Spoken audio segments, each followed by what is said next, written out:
Um, what I'm going to share with you today is a sort of combination of the arguments that are in the second and fourth chapter of this book, which is a book based on the dissertation that I wrote at MIT, and is transnational in its nature, so it travels back and forth between France and Brazil, or France and Argentina. Every chapter goes back and forth between this, transatlantic, traverse the Atlantic. Well, I guess that I should start. Let's see.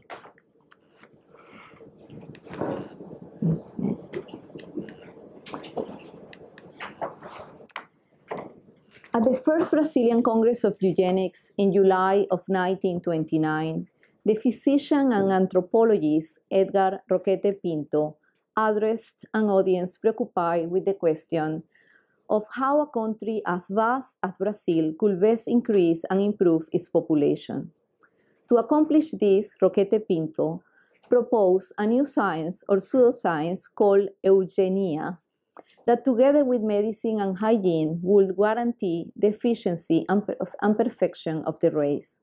According to him, eugenics, the social and biological movement that strove for nothing less than the improvement of the human race, named not only heredity, but also the environment as its primary tools. With the following words, Roquete Pinto underscored a positivist agenda that brought architecture to the very core of the eugenics movement in Latin America. Quote, "It is critical to emphasize that the influence on our race doesn't stem from the natural environment, but rather from the artificial environment created by man." End quote. At this opening address to Congress, Roquete Pinto was calling attention to the crucial role that the man-made environment plays in the amelioration of what he called the biological patrimony of Brazil's diverse population. Clearly, Roquete Pinto, in his invitation to social engineering, was pointing to the environmental genetic interaction that they hope will bring with it the very possibility of progress. So my story begins at a critical global moment in which scientific discourses articulated in France crossed the ocean and then became intertwined with the discourses of architecture, aesthetics, landscape, and urban planning in early 20th century Brazil. At the epicenter of this ideological encounter was the utopian project of eugenics. This very form of eugenics, sorry that I missed where I was, based on Jean-Baptiste Lamarck's theory of the inheritance of acquired characteristics, conceptualized evolution as driven by adaptation to environmental changes, in contrast to Mendelian eugenics, which view evolution as impervious to the environment and driven solely by genetics. So this is the reason why architecture became such a technology for the eugenics movement in the Latin world, in France and Latin America. The plot of my story is driven by Brazil's conviction that eugenics was its critical instrument in the crafting of the modern nation. This belief brought together a diverse cast of characters, politicians, technocrats, scientists, architects, and intellectuals alike, from the physicians and architects of the Parisian Musée Social, the early French think tank that sought to address France's pressing social questions, to the physicians and architects in Rio de Janeiro who formulated the theories, practices, and ethos of Brazil's social modernity, to Le Corbusier, who began formulating a eugenicist ideology precisely during those months he spent in Brazil in the 1930s. This story's narrative revolves around these individuals, all converging in a particular territory at the center of Rio de Janeiro, essentially a eugenics laboratory. In the early 1920s, a highly dramatic event occurred in this very territory. The battle against bubonic fever, bubonic plague, yellow fever, and other tropical diseases had led to a radical sanitary and urban reform that reached its climax with the spectacular demolition of an entire populated mountain located at the center of the Brazilian capital.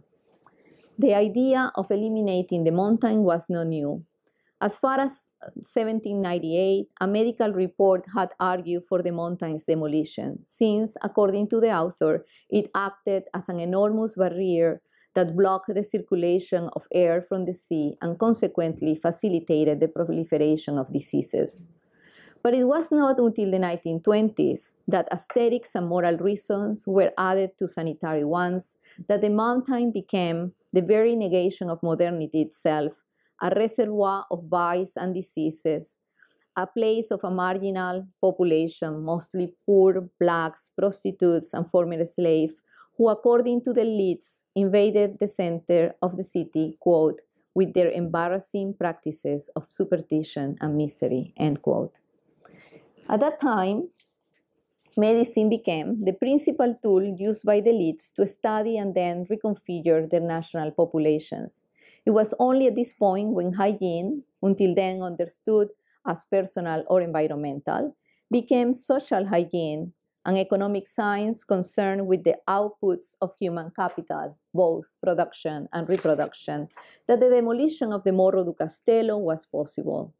So this dramatic demolition, which generated an extensive territory immediately occupied by the 1922 International Exhibition commemorating the 100th anniversary of Brazil's independence, represented the first and most radical action in the construction of a new image free of backward associations and racial exoticism.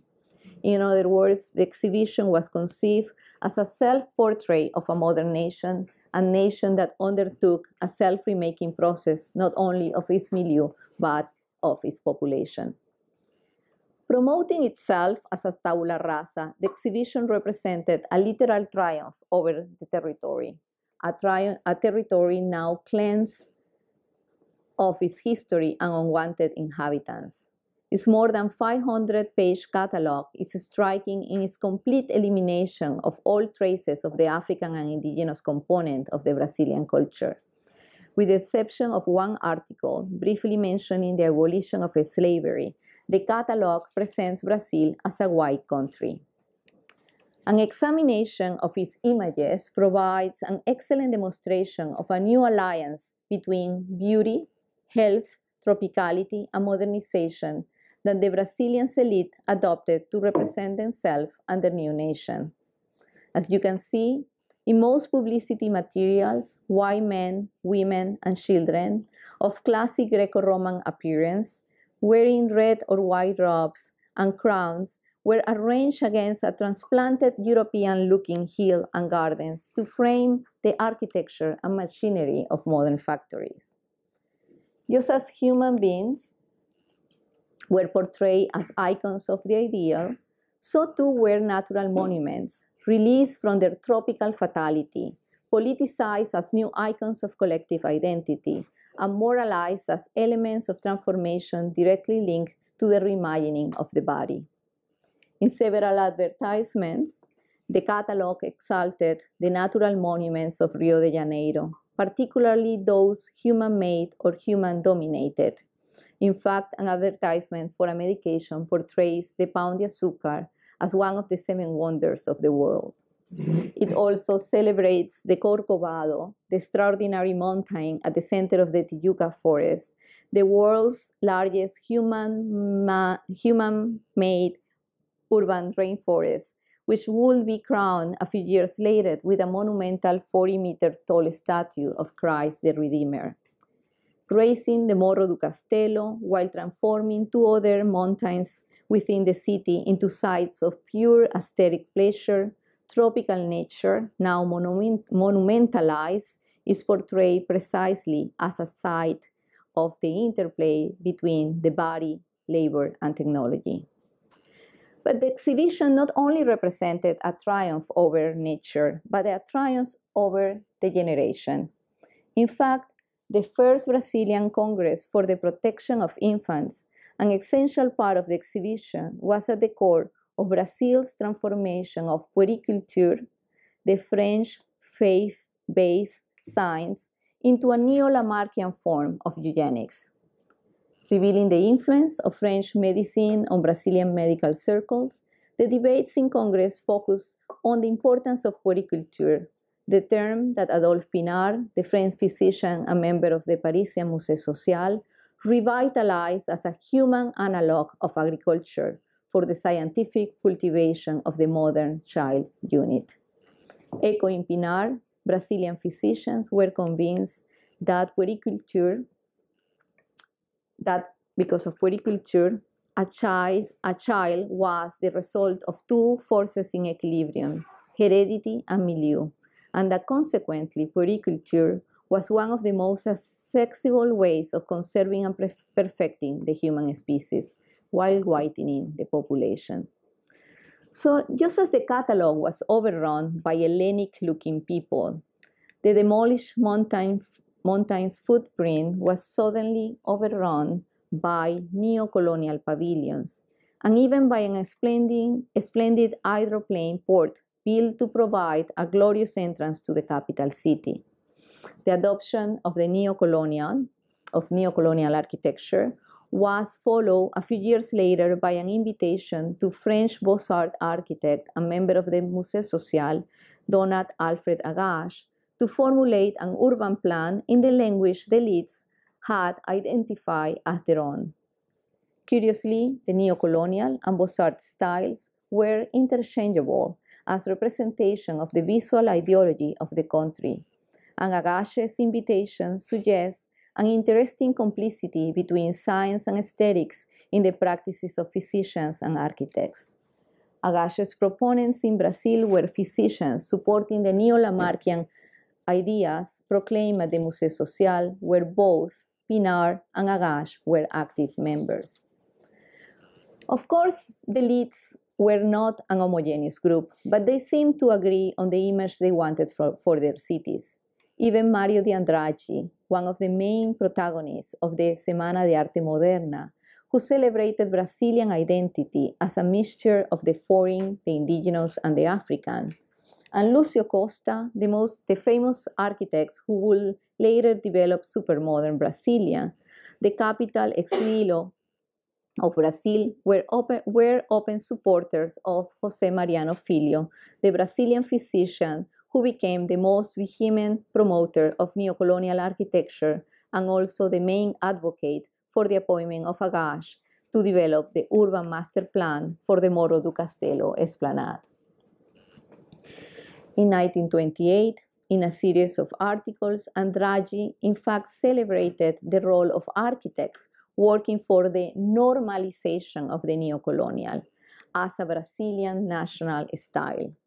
In many ways, this modern attitude sought to homogenize the city and with it its population by eradicating undesirable inhabitants and proclaiming the esplanade to be a political and economic altar to power infused with white European forms.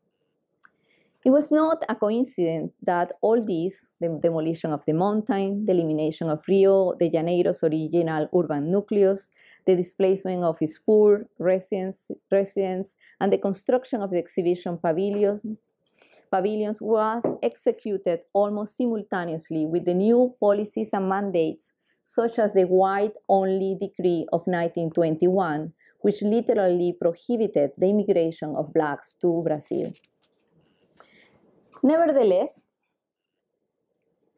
it was interesting to observe how Mario de Andrade and the other organizers of the Semana de Arte Moderna in Sao Paulo, in their frontal attack on what they believed to be a false modernity, embraced by those controlling Rio's art establishment, paved the way for an art tradition that branded Brazil from then on precisely as tropical and heterogeneous.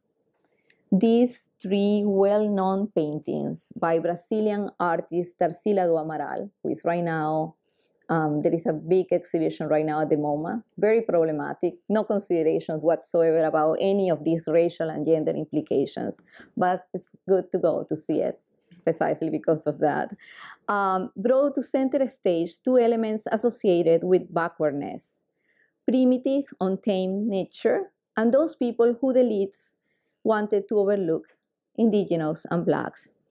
These two elements were the very territorial targets of transformation of the eugenics movement: tropical environment and non-white people. The painting on the left, Abaporu, which means man who eats in Tupi Guarani, the language of a tribe that was said to practice cannibalism, was the very painting selected to illustrate the 1928 Oswald de Andrade's influential anthropophagic or cannibal manifesto.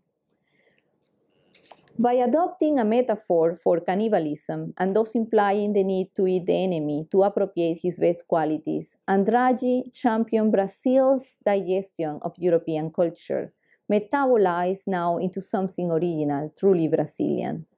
This was the first declaration of a culture unique to Brazil, in which anthropophagy became its constitutive element. In this way, the taboo was transformed into a totem. But let's get back to the centennial celebration in Rio. One must ask, why did the organizers of the exhibition select the neo-colonial style to represent their new modern country in the centennial anniversary of its independence? In other words, what do these two images, white people and neo-colonial architecture, have to do with one another? No one illustrates this connection between race and style better than Lucio Costa, the famous architect responsible for Brasilia, who in 1928 made this racist link in a newspaper editorial. Quote, "I'm pessimistic about architecture and urbanism in general. All architecture is a question of race. When our nation is that exotic thing that we see on the streets, our architecture will inevitably be an exotic thing. It is not those half dozen who travel and dress on Rue de la Paix, but that anonymous crowd that takes trains from Central Station and Leopoldina. People with sickly faces who shame us everywhere. What can we expect from people like this? Everything is a function of race. If the breed is good and the government is good, the architecture will be good. Talk, discuss, gesticulate. Our basic problem is selective immigration. The rest will change on its own." End quote. Thus, the neo-colonial, which was in a sense anti-modernist, pro-Iberian, and white, was appropriated as the emblem of progress and modernity, suggesting that Costa intended for his eugenic syllogism of breed begetting good government, begetting good architecture, to also work in reverse. In any event, the neo-colonial white style, represented in almost every pavilion at the exhibition, was declared by the government from 1922 to 1938 to be the national style, mandatory for every building that would represent Brazil abroad.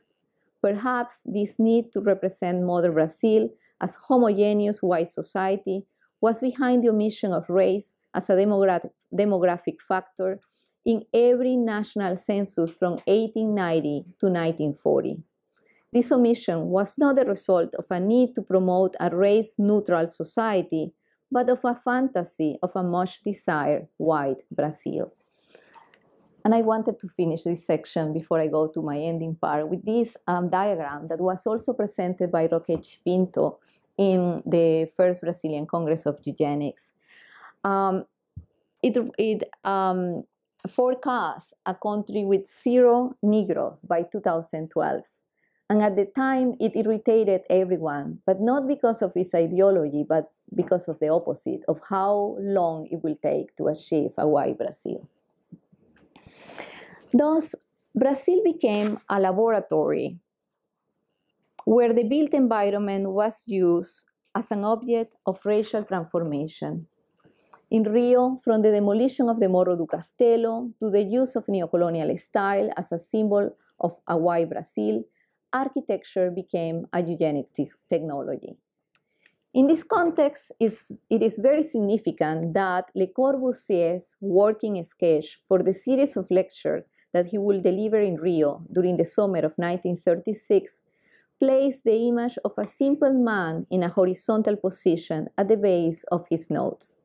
Notice that in the last phrase of these notes, when Le Corbusier writes, Achète livre Carrel, he reminds himself to buy the book by Alexis Carrel, the French Nobel Prize winning physician who had just published his 1935 bestseller, Man the Unknown, a book later considered a manifesto for white superiority intellectualism. The rest in the sketch is cryptic. Castello, at the very top, this cannot work, Lucio Costa, Carlos Porto, Pedro Aller-Polis, Castello Cliché. The sketch brings together the mountain, Morro do Castelo, with the names of Brazilian modern architects, the most important French eugenicists, and the representation of the simple man who became the object of transformation for Carrel, Le Corbusier, and, as we know, for Brazil's government. What made Le Corbusier think of Carrel while thinking of Rio de Janeiro?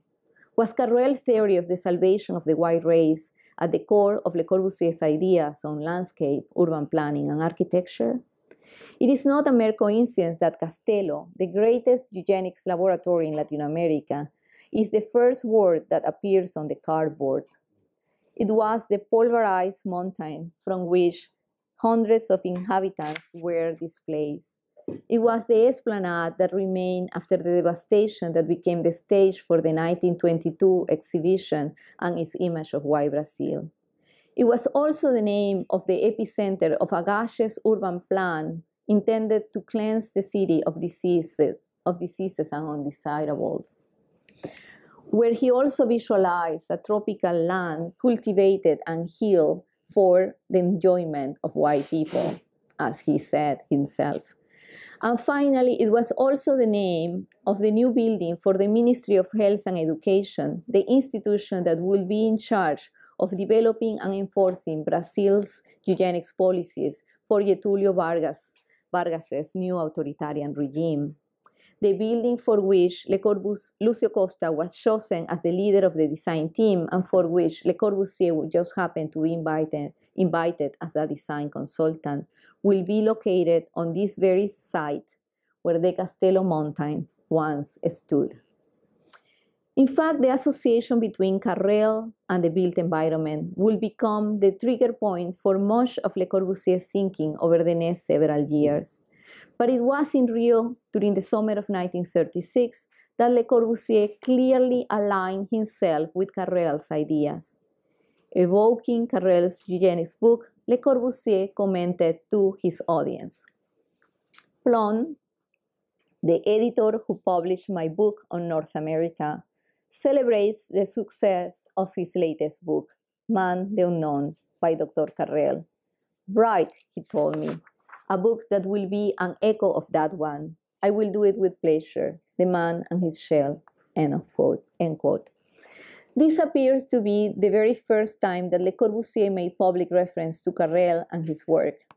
This cardboard note, where he linked Carrel and Rio de Janeiro with the sketch of a man, was the spark for new theories first articulated in the Rio lectures that would become a viable doctrine on the remaking of man, of an entire new way of life, of a new relationship between man and nature through which the built environment will be put to work. In the end, this is not just a story of Brazilian modernism, nor a story of European scientific concepts applied to the Americas. This is a transnational story that grapples with theories of modernity, modernization, and modernism, which places architecture at the very center of the eugenics agenda of white supremacy. So what the French thought was going to be the pure and direct materialization of Lamarckian eugenics, in fact, turned out to be much more a negotiation between positivist ideologies and Brazil's innovative approach to its racial and environmental reality. Thus, in its search for ameliorating the race, this new eugenics found in architecture, urbanism, and landscape design both its technology and its ultimate aesthetics form. Thank you.